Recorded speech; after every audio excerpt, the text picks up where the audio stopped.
Welcome back to Taking a Page on Reiki, and this is Paige. I am so excited to be here once again to share about Reiki with everyone.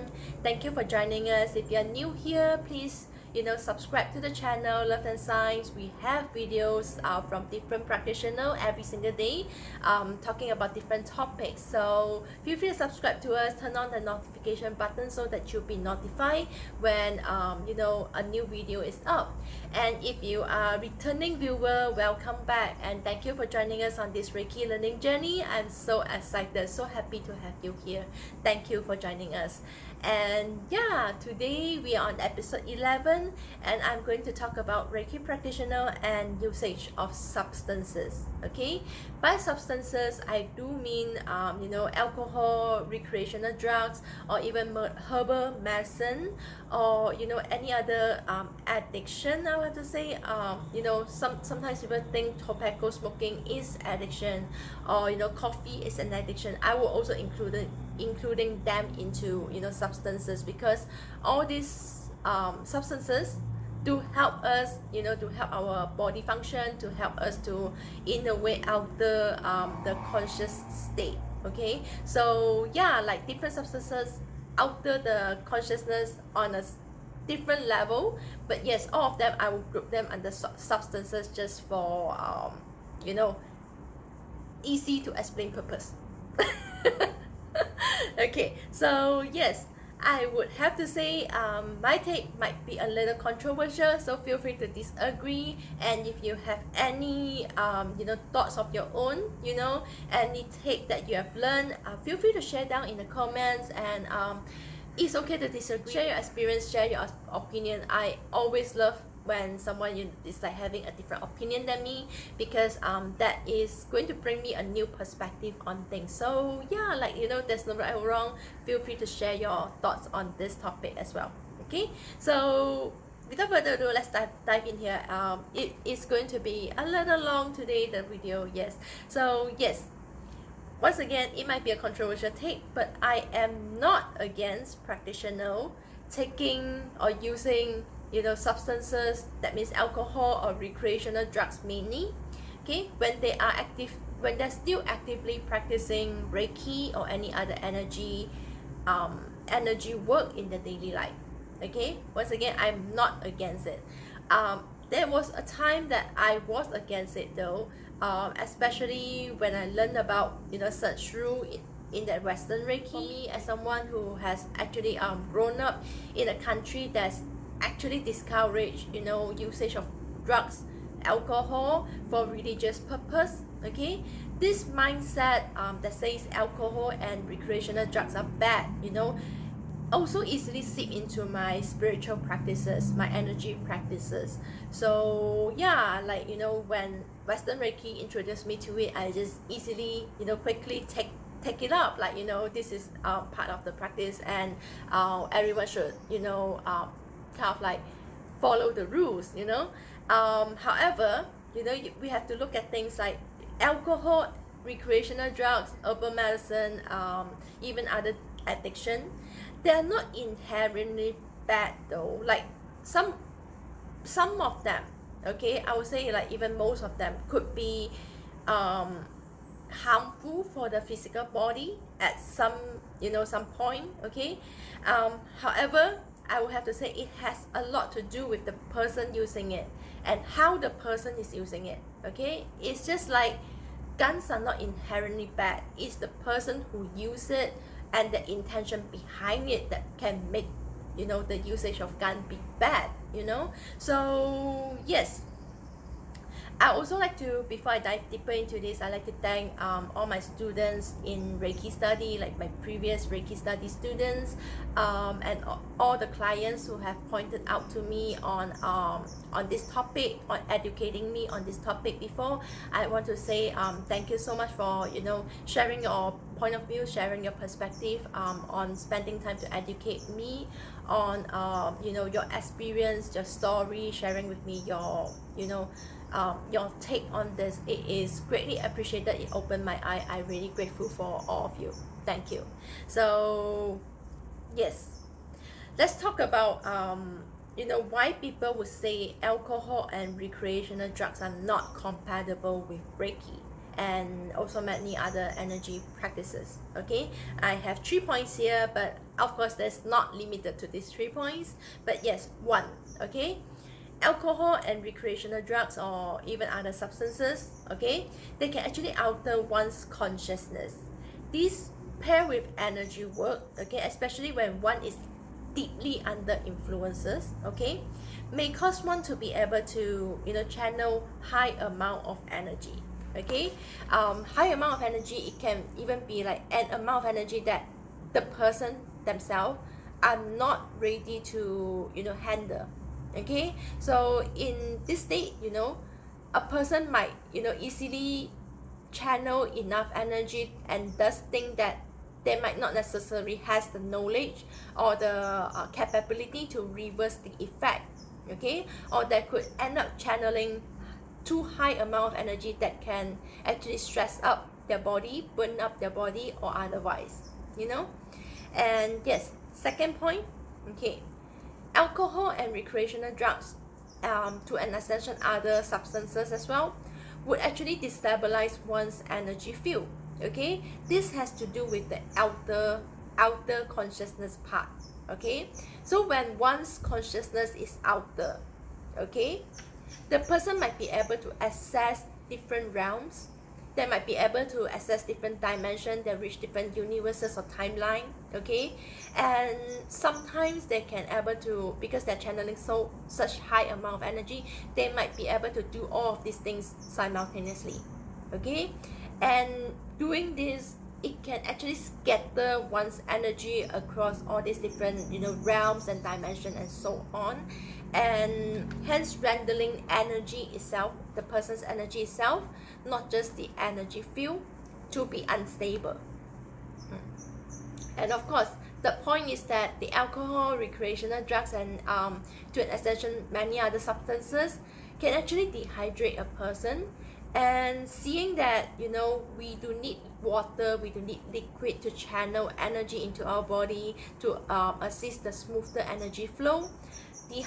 When our body is dehydrated, okay, it is not an ideal state for the body to process energy.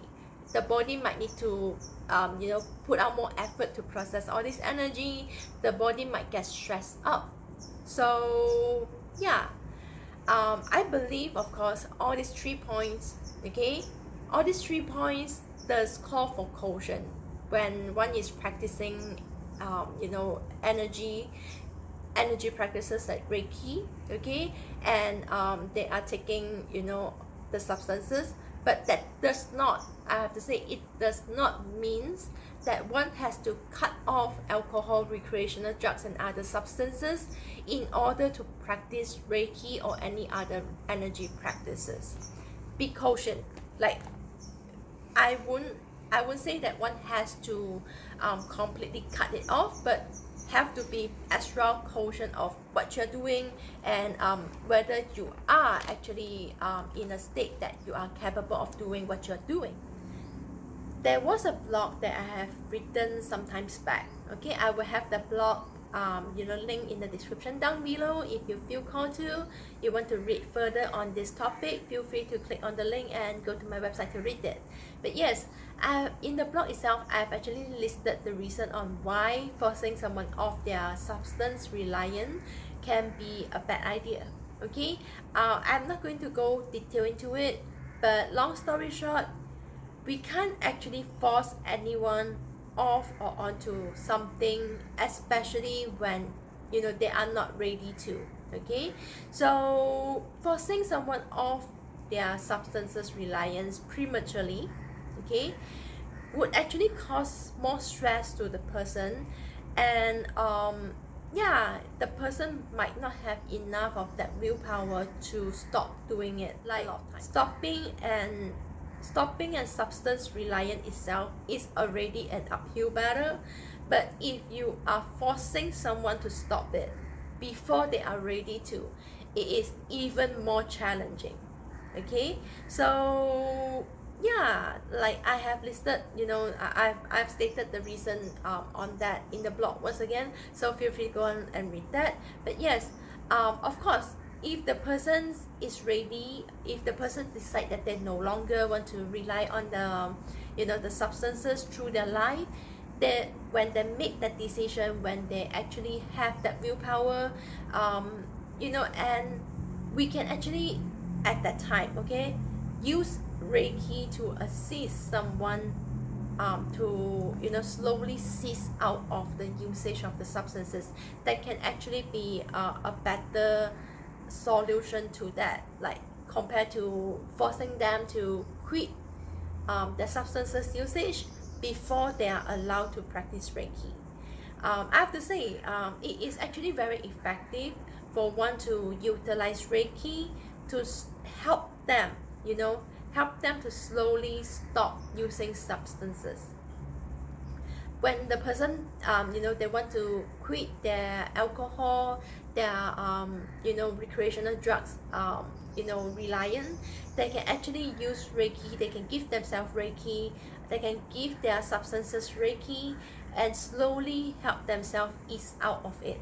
It is not uncommon to see or hear that Reiki practitioner, okay, as we are slowly healing our body will cease the craving for a certain substances to help it through the daily life itself. Okay, for me, my personal experience is that I have two things. Okay, one very obvious one is my coffee intake.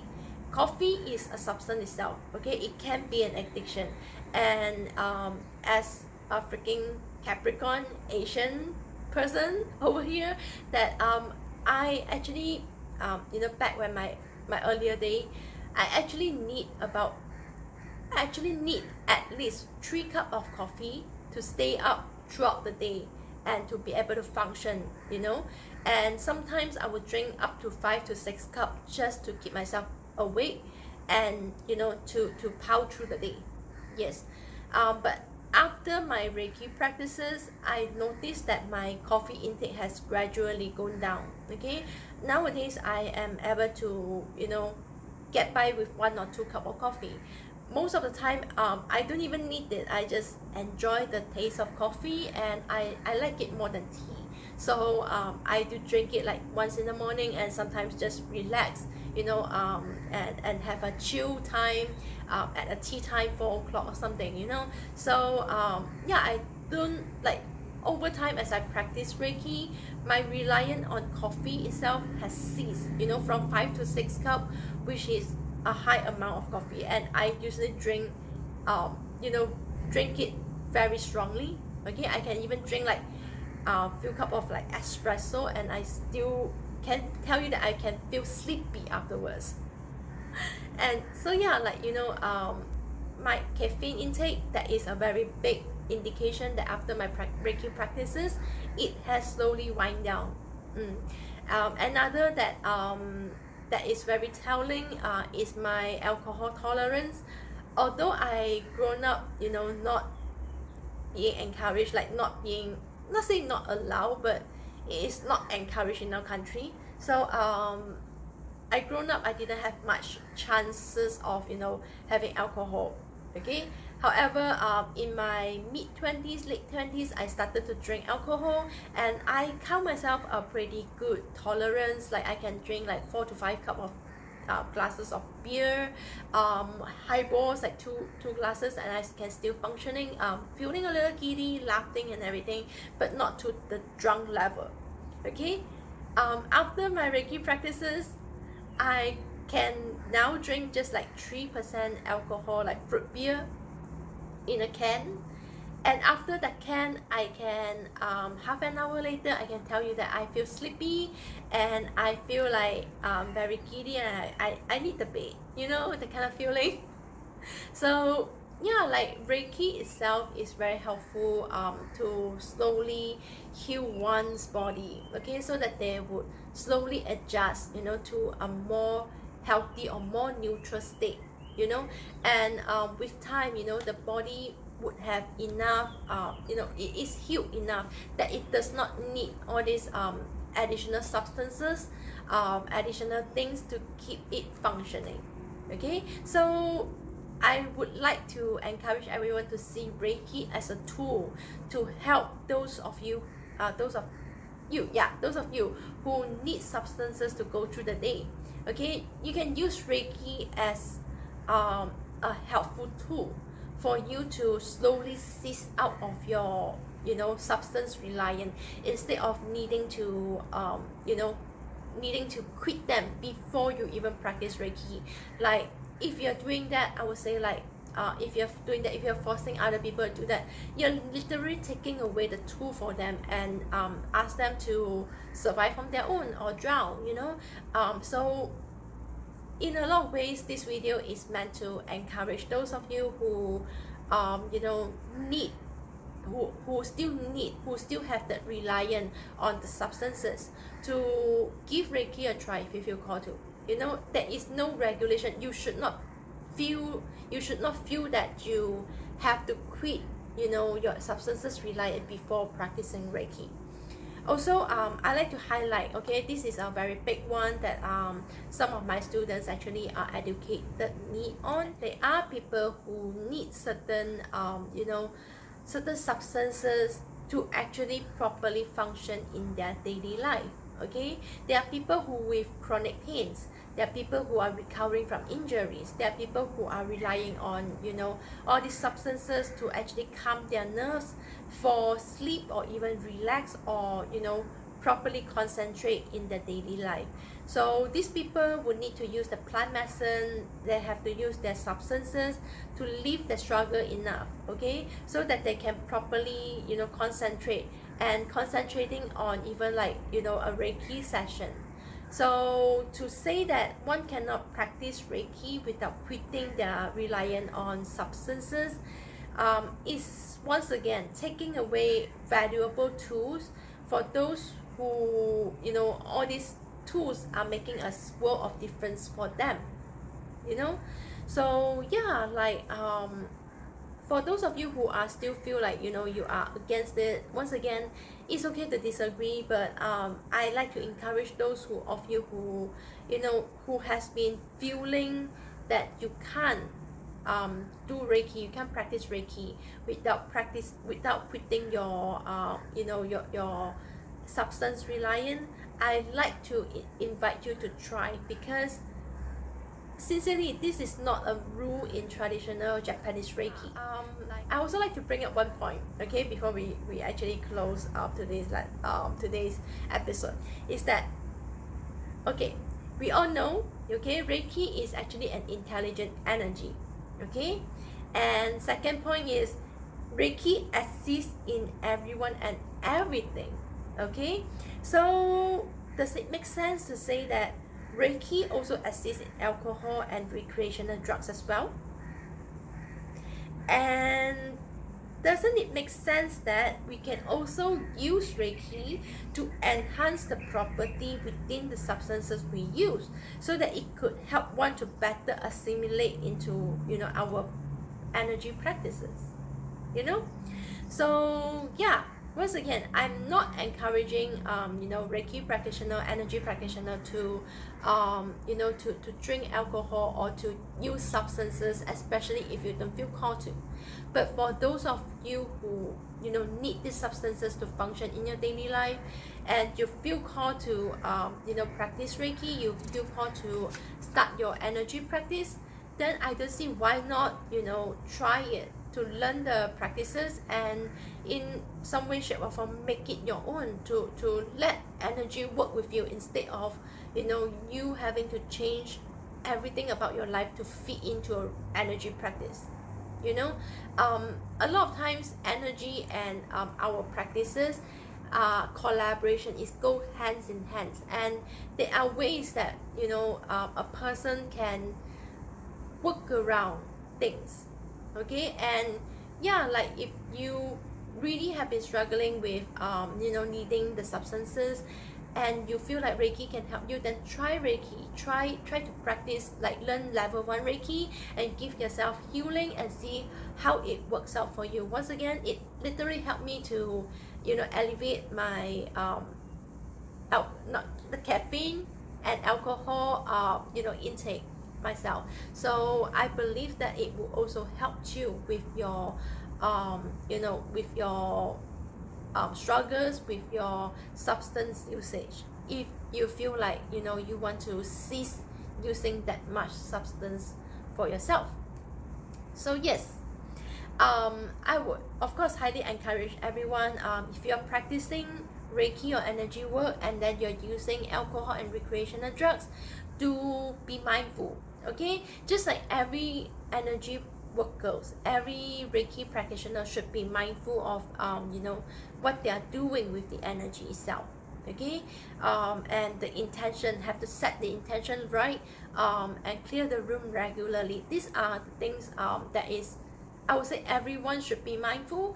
And especially for those of you who are still using substances, just be mindful of your conscious state when you are practicing the energy practices. Like don't do that when you are drunk, don't do that when you are high, or in any way, shape or form. Like, be mindful of that. Yeah. But other than that, yes, like I think Reiki is very helpful. I think Reiki can be helpful for those of you who who are ready to quit your substances reliance. I think Reiki can be helpful to basically everyone and everything, and it depends on the person and how they use it. Reiki is just a tool. Okay, Reiki is a tool that helps us to enhance our life. Reiki has a lot, it goes beyond than just energy practices. So if you are interested in learning that for beyond the healing practices itself, learn it. If you feel called to, just find your local Reiki master teacher, or you can feel free to join me on Reiki study. I'm running a new round in June. Self plug here. So yeah, like find a teacher that resonate with you, who can actually guide you through this and see the difference that Reiki make in your life. I think that is actually more helpful than just forcing someone off their their substance reliance, without giving them like external tool to assist them throughout their progress itself.